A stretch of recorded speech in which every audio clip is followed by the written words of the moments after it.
ইংল্যান্ডের অনেক মানুষ নানা ধরনের ভয়ঙ্কর ডিজিজে আক্রান্ত হন, কিন্তু তারা জানেনই না যে তারা ডিজিজে আক্রান্ত হয়েছেন।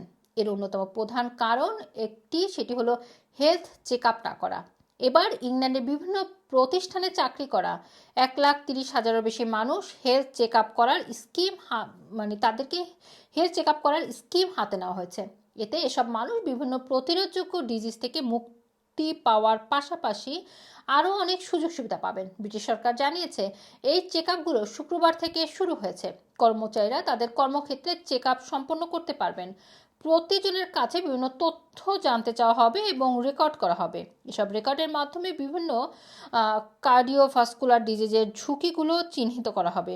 এই ধরনের একটি চেক আপ এনএইচএস এর একটি অ্যাপার্টমেন্টের সমান হিসেবে বিবেচিত হবে। জানা গেছে এই স্কিম প্রাথমিকভাবে কনস্ট্রাকশন, হসপিটালিটি এবং ট্রান্সপোর্ট সেক্টর সহ অন্যান্য ইন্ডাস্ট্রিতে চালু করা হবে।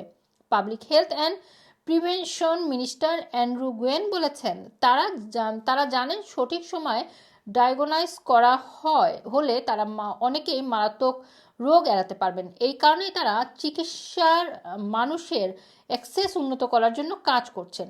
তারা এই মুহূর্তে কার্ডিওভাস্কুলার রোগের প্রতিরোধযোগ্য কারণ শনাক্ত এবং মোকাবেলা করার জন্য পদক্ষেপ নিয়েছে।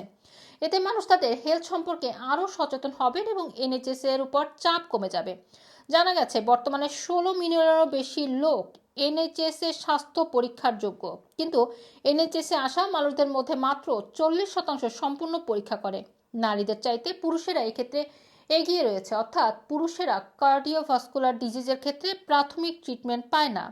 নতুন স্কিমের টার্গেট হলো বিভিন্ন প্রতিষ্ঠানের মানুষকে হেলথ চেক আপের আওতায় আনা। এতে তারা তাদের কার্ডিওভাস্কুলার হেলথ বুঝতে পারবেন।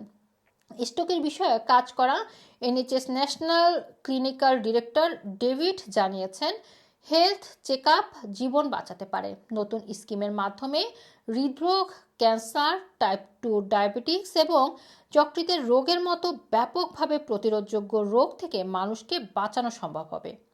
রুমানা রাখি, রানা টিভি, লন্ডন।